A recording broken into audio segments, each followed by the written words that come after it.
to another episode of Where the Jobs Are. Today I'm so excited because I have my wonderful friend Beverly Gayle from Centric Brands. She's a fashionista. She's going to be talking to us about all of her experience in the world of fashion. So welcome, Beverly. Oh, thank you very much. Thank you. Thank you. I'm excited to be here today. Yes, yes. So we are alumni of Andrew Jackson High School. Yes, we are. Yes. Well, not only Andrew Jackson, we went to Linden High School, junior high school, Yes. and I was doing the math. We've known each other 41 years. Oh my goodness. You probably didn't want to say that. That's amazing. No, listen, let me tell you something. It's good to have, long-term relationships. A lot of people can't say that, That's true. That's true. you know? Yeah. And as you get older, you have less and less friends. So the people Yeah. who are still around are really true friends. Yeah, no, so this has definitely been a blessing. And I want to really thank you for joining in on this episode because it's just important for us to, share our experiences with the next generation of leaders and professionals who are right now actually sitting in the seats that we used to sit in high school and are wondering like, what am I going to do with my life? I'm interested in so many things, or I'm interested in fashion, but how do I go about, getting into this world? So this is the basis for this conversation. And Yeah. so let's get started. So Beverly, explain to everybody, what exactly do you do? Okay, so like you said, I am one of the design directors for a company called Centric Brands in Manhattan. And my brands that I actually work, we own a lot of licenses. So one of the couple of licenses that I work on, one is the Tommy Hilfiger, Calvin Klein, Timberland, Nautica, and Lucky Brand. So those are the brands that I actually work on. Now, as a design director, the one that I actually give direction and trend on as a design director, that's what you do. You give trend direction and color direction for the following year. So right now I am wrapping up spring 23 and I'm working on summer 23. So that's what I do. I give direction in terms of trend, color, bodies, fabrication, anything that has to do with what the floor would look like, or the silhouette or the bodies, the colors, anything like that, I give direction on. I do report to a VP of design, and I do have an associate designer under me. But I do still get to design some categories, and even though I give direction on the Tommy section of it, I still design on all the brands that I talked about. And my categories are swim and fleece. And fleece is like the big hot thing since COVID. Like I can't design enough fleece. And then the brands that we have are so amazing. So it's great. It's really, really great. So let me ask you this, just clarify for me. So when you say you design, are you actually like drawing what it Yeah. looks like?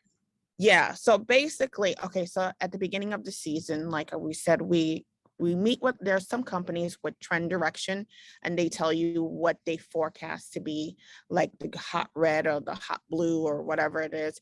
You take that, you out of all the colors, you pick out the reds that you like, you pick out the greens, because they'll give you like a range and you pick out what's best for your brand. And from there, I pick out my colors. I create a color card or color story just to be able to communicate what I think that vision looks like. And then what do we do? What do I do? Then I start to sketch. And even with that, there's trend companies, and they forecast, okay, we are no longer going to be doing slim trunks. Slim trunks are no longer in. We're now moving to wider trunks. Now we're going to oversize as opposed to being fitted. So I correlate, pull all those informations along with what was selling on the floor like this year. You know what I mean? So I'm designing for spring 23, but I'm pulling my sales numbers from 22. as to what colors, what silhouettes that the customer is reacting to. And then when I compile all that information, I start to sketch. I sketch based on all that information, and I color based on all that information, and I pull a line with all that information. So it's not just like whatever I want, you know what I Yeah, mean? yeah, There is some like madness to the whole recipe. yeah. Okay. All right. Interesting. So Beverly, Yeah. what was the journey to where you are today? What, like, take us back to high school. Like, what kind of kid were you? And You know, like, how did you get to where you are today? but I I was a complete introvert. I was an introvert. I was a nerd. You know that. I was a nerd. But You what? but I played. I loved band, and I loved track. Yeah. And you were on the swim team, but I Mhm. was on the track team, and those are the things that I liked. And I loved art. Art for me was Always. like breathing. Oh, Art for me was like breathing, and I always was in art. And there was no, because my mom wanted me to do medical, and I was on that path to do that, but it was always a struggle to study. It was always a struggle to pass a test and all that. But for art, it was like air. Like I did, it was just second nature to me. So I ended up in Mr. Rome Davis and Andrew Jackson art class, which is just an art class, but she had like Butterwick, and she taught like a section of like fashion. And I excelled at that. And she said that I had like a gift for it or whatever. And I even did like won a lever house like competition kind of thing. So it was good, you know. And then my parents didn't really know anything about that. So that was a struggle. West Indian parents. I should have been a nurse, I should have been a teacher, should have been a doctor. So that was a struggle to convince my parents to do that. mhm. But I had good support system at Andrew Jackson to help me convince my parents to let me try. Really? So Oh, I, Miss Bryant, Miss Davis, they all like on my side and like helped me. And I didn't know, I was the first to go to college in my family. So they helped me with the forms, they helped my family with the forms. I was also a HEOP student. I ended up being a HEOP student, which meaning that I had potential.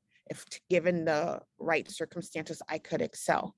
mhm. So I filled out, I went to an open house at Pratt, just took what I did in class, and I got on the train and I went by chance, and I got in. I Wow. got into Pratt, and then I got into HEOP. So I got money to help me to study. I got tutors to help me to study, because a lot of times some of our kids are at a disadvantage going in, and I had to take remedial classes, even though I was like one of the better students. Wow, really? But once I got to college, there was a big gap in what my peers were, you know, were coming in as. Mm-hmm. So it took a lot of work, you know, and I made like a network of friends in college.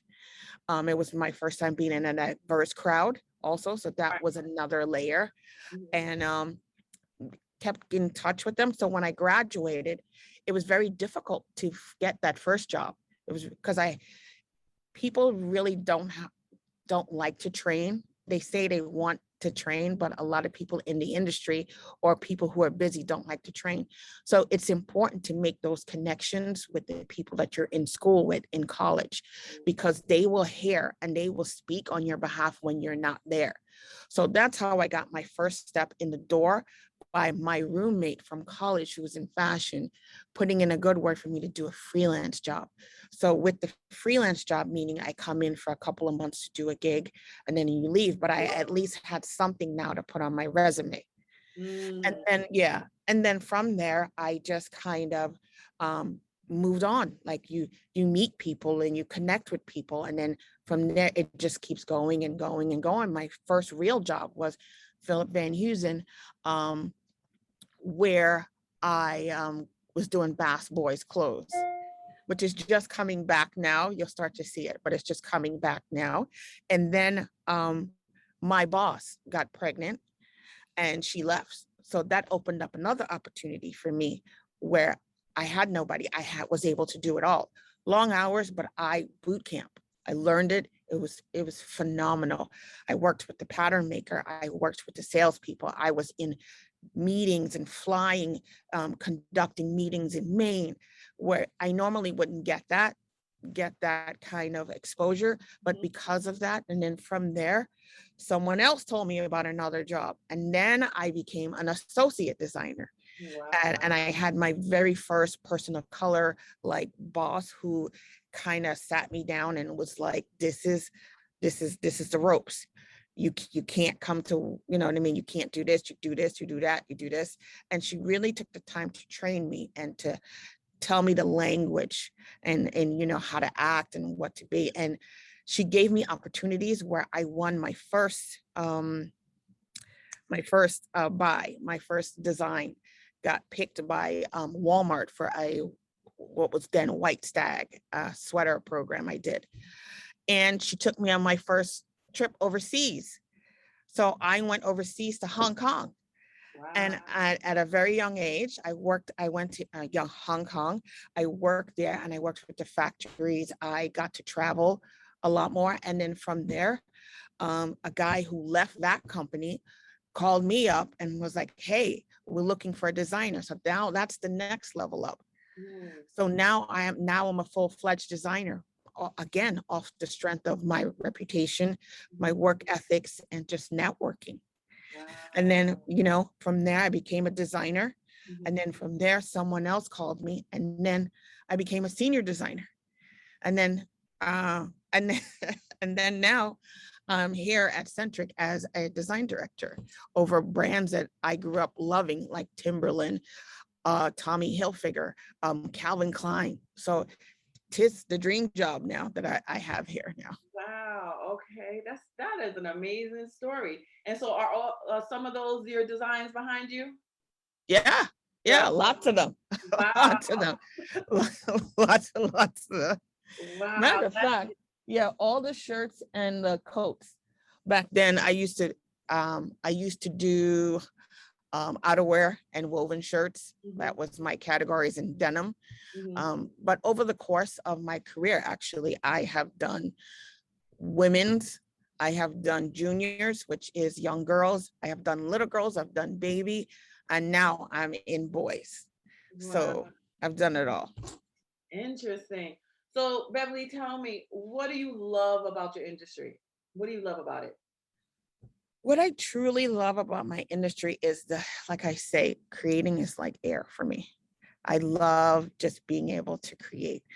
I love always having to be in a know. I love just always moving and grooving. I just love the energy of it all.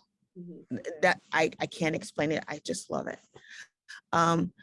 I would say the one part that I didn't expect to like was anybody can draw pretty pictures, but a good designer knows how to take the pictures and translate it into a garment and translate it into a garment that is more of what we call specification sheets.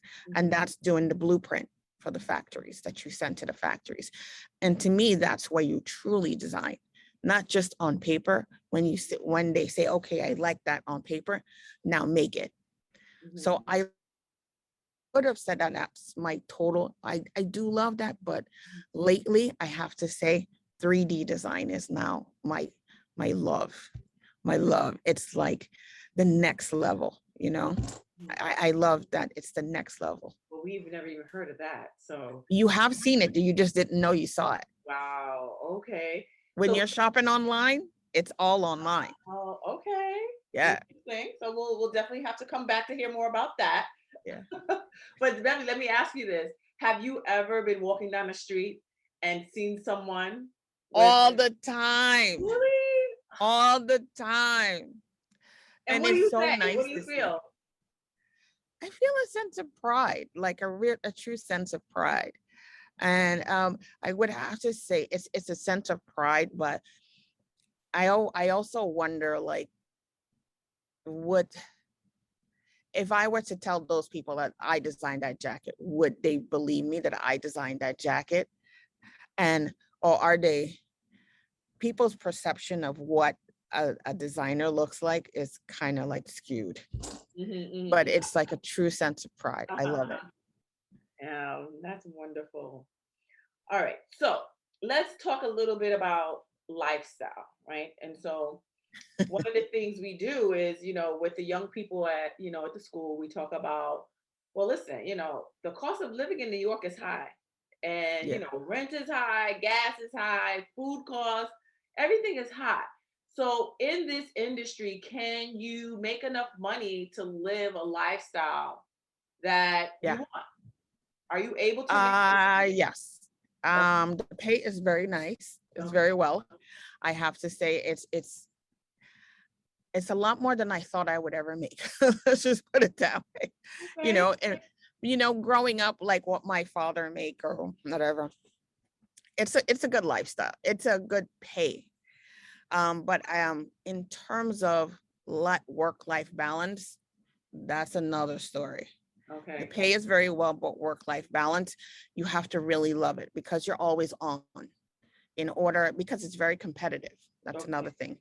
It's very competitive because that one rack that is on the floor, like say Walmart, you have a four-way, you know, do you know how many companies are bidding just for that rack, that Mhm. space? There's a lot of companies bidding for that. Mhm. So in terms of you always have to be on and on in terms of staying in the know, researching fabric, seeing what people are wearing on social media, paying attention to your numbers. So it's not just a straight up 9 to 5 job. Mhm. I don't think so. Some people believe that, but for me, because I love it so much and I'm competitive and I want to be ahead and I want that space. Mhm. So I'm always in the know. I'm always studying. I'm always trying to get up on the new technology. Like I said, 3D design is going to be the way to go. So Mhm. I'm studying that. But in terms of lifestyle, yes, I can afford to do what I want to do. Nice. Okay. All right. Well, listen, money, money is important, in any industry that you pick, because you want to be able to, sustain your lifestyle. Yeah. And, that's something, we don't really talk about, when you're looking for a job, oh, do what you love. Okay. But what you love, can you live the lifestyle that you want? Very important. So you alluded to this a little bit, you've talked about it, how you've moved up the ranks, but are there actual opportunities for growth? So if there was a particular position or area you wanted to go into, is that possible for you? Mm. Now, Okay. Am I opening up a can of worms? yeah. Now, no one's going to save you. You know what I mean? You have to make your own opportunities wherever you go, and you have to advocate for yourself. There's always opportunities.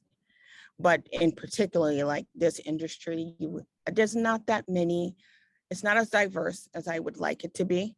Mhm. So I have to, no one's going to save me. So I have to create or go after what I truly, truly want. There is growth. And my next step is to be VP of design. So there is growth. Okay. There is growth, Hmm. but you just got to keep your eyes on the prize and advocate for yourself. Hmm. No one is going to save you. Right. But I'm not saying go out there and be like a total backstabber, but you know what I mean? But you do have to speak up for yourself Hmm. to get those opportunities. No one is just going to hand you an opportunity. You got to work for it and you got to network. There's things you just got to do. And as you come in, you'll see the lane where you should go, But I think that anyone coming into this should start out, young people should start out with internships, you Hmm. know, and and start making those connections. But there is so much growth.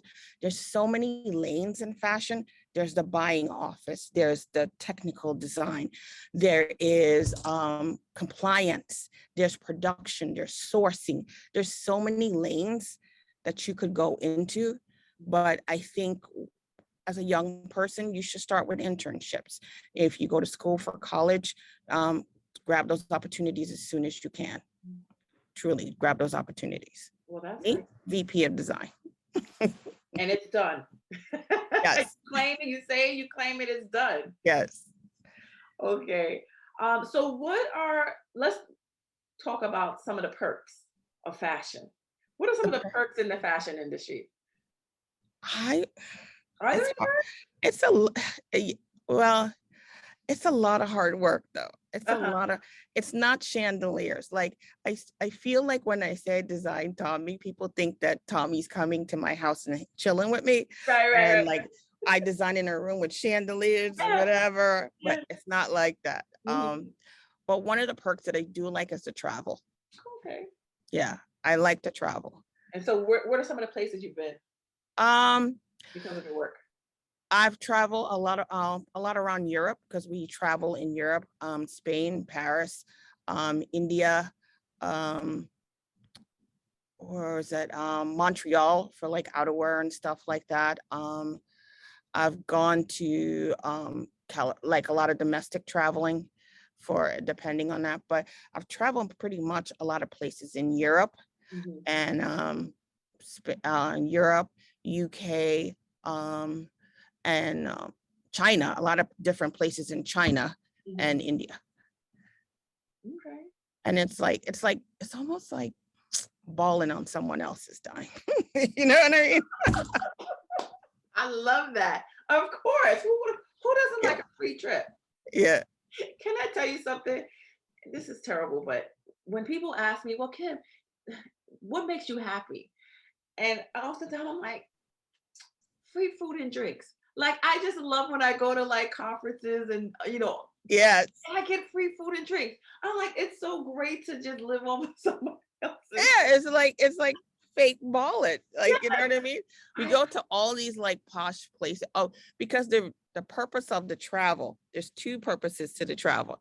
One, we travel to like when you go to like Paris was a good one where you travel to all those great stores or going to Harrods and just putting on like, I want that, that, but it's not really for me. It's not for for you, right? concept. It's for us to take back and probably knock off or something like Right. that. But it's not truly not for like for me and per se. And I'm staying in like really nice hotels and stuff. So Uh-huh.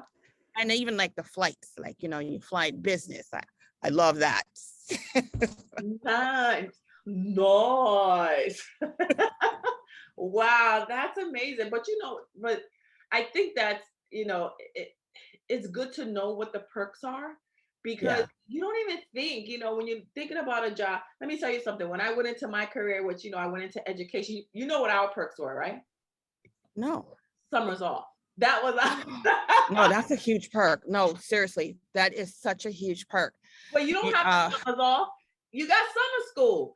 you There's don't? no have I most always thought you did. a lot of teachers still work during the summer. Like I always Oh, worked in the summer because I did, the swimming.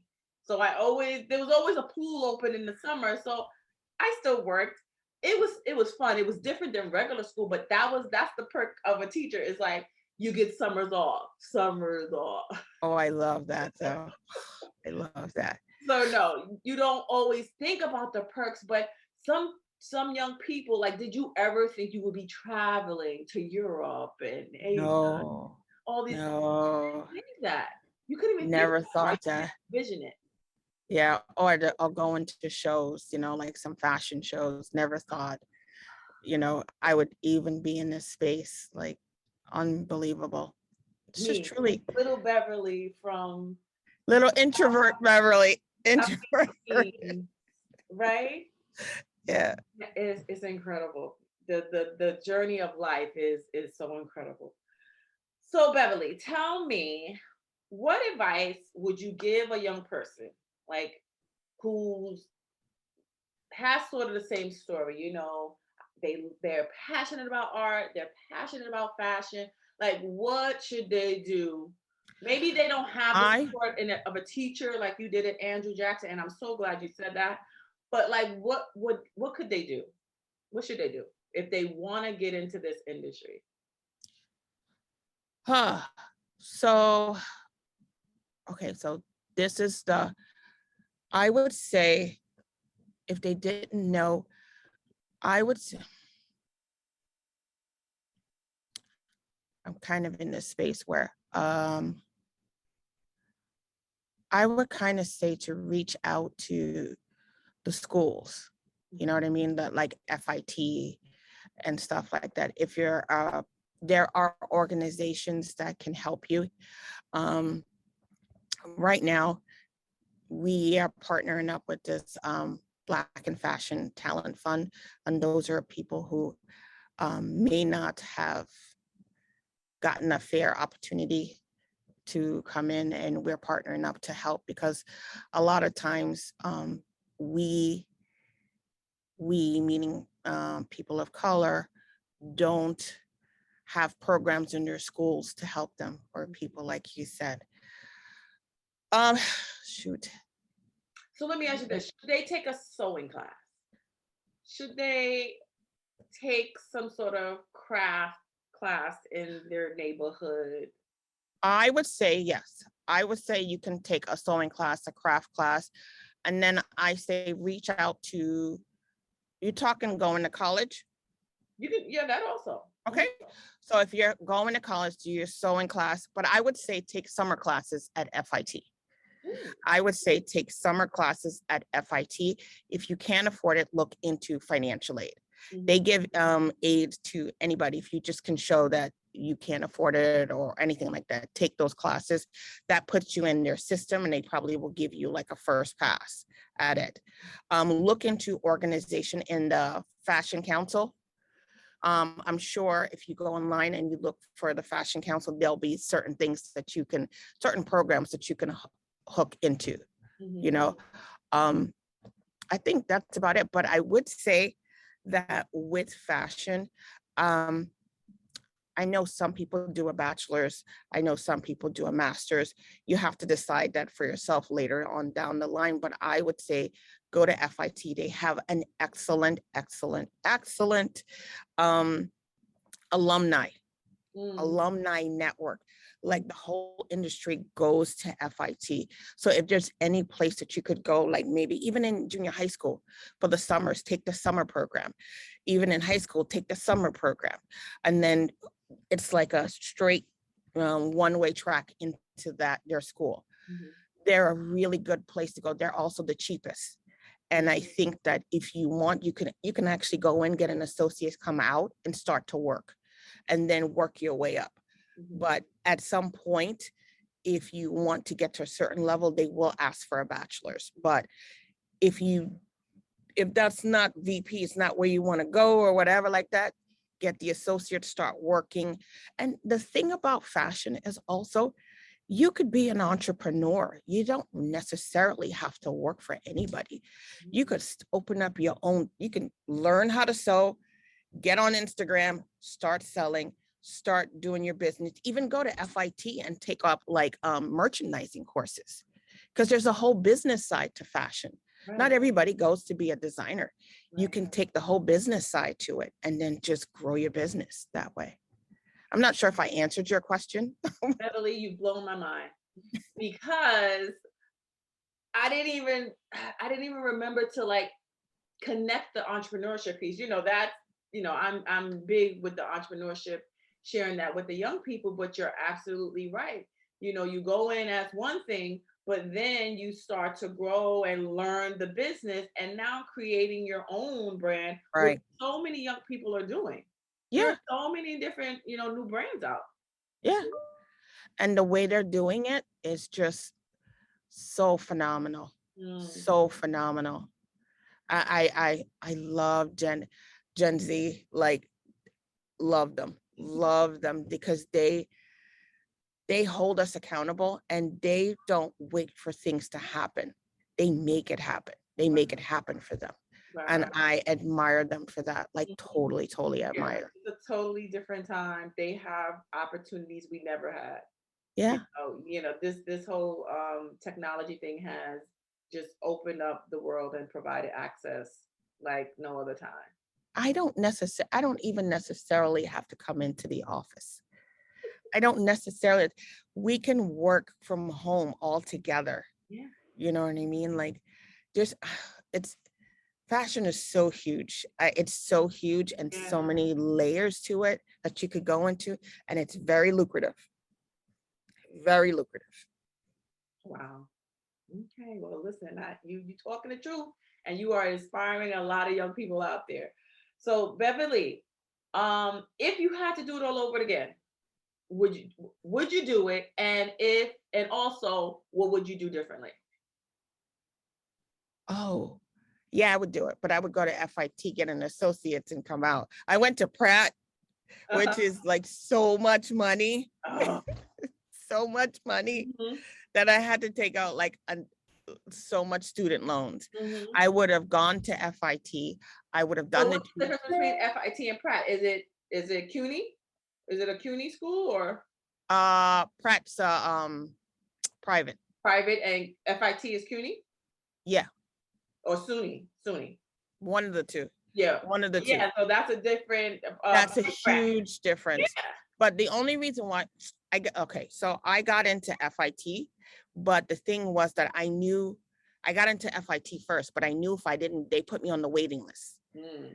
Because to get into FIT, it's very hard to get into FIT. I got in, but I did it so late because I didn't know like the process, Mhm. but it was going to put me on a waiting list, which means I would have worked the summer. And I was afraid that if I went straight into work and I would have stayed into working.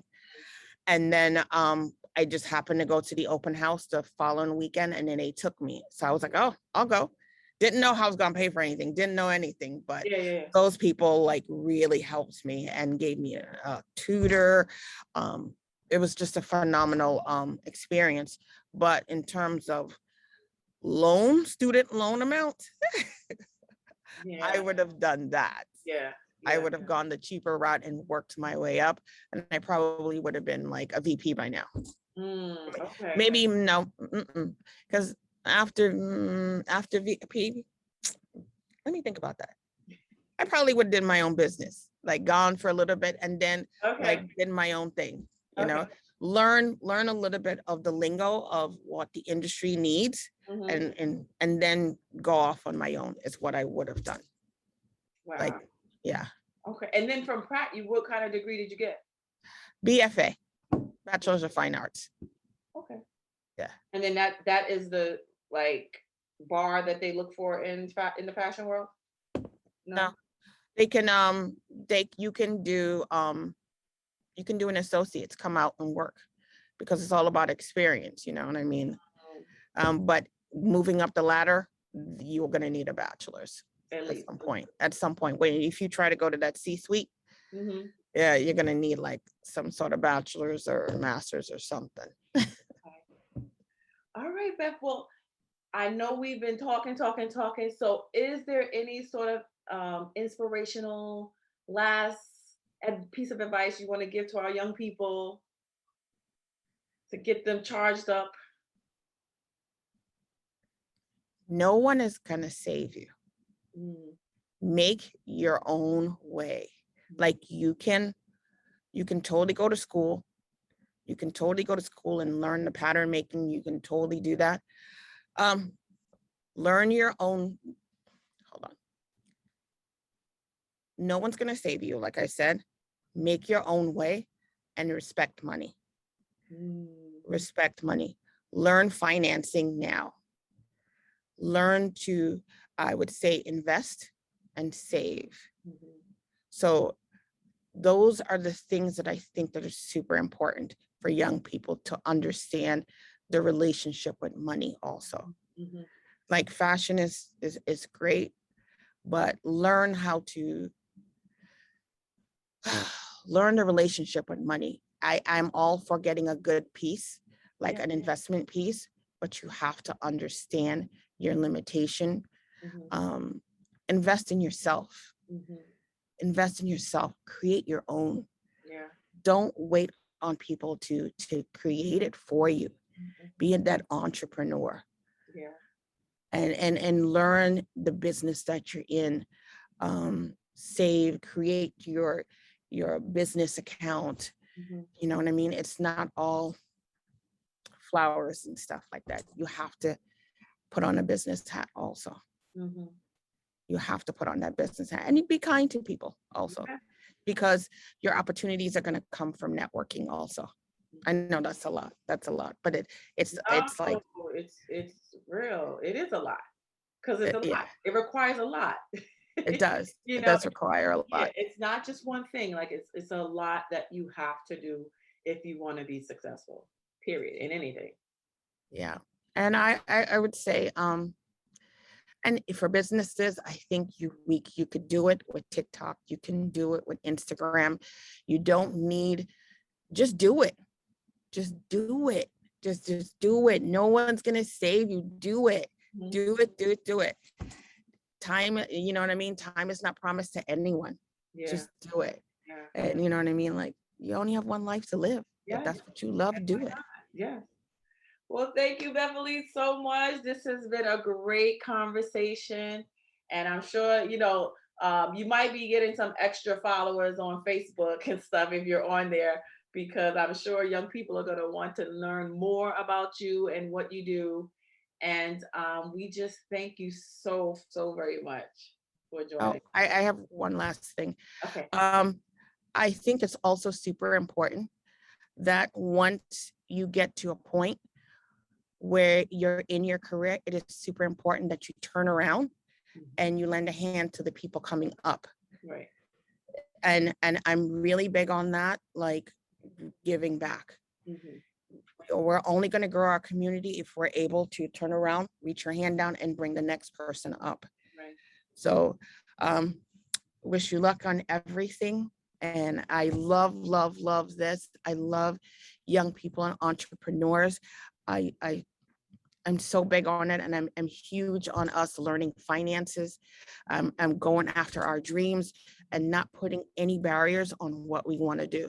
Yes, absolutely. And I'm sorry, one last thing. Keep going. It's okay. You can get onto LinkedIn also, and if there's someone that you want to reach out to them. Reach out to them. If you want to know something, reach out to them, talk to them, tell them your story. People love to help. Yeah. If they won't help you, move on to the next. So I wish everyone a happy rest of the day. Be blessed. Thank you for joining us again. And we look forward to you. Stay in touch for our next season or our next episode, where we're going to be still talking about where the jobs are. And thank you and have a wonderful day. Bye-bye.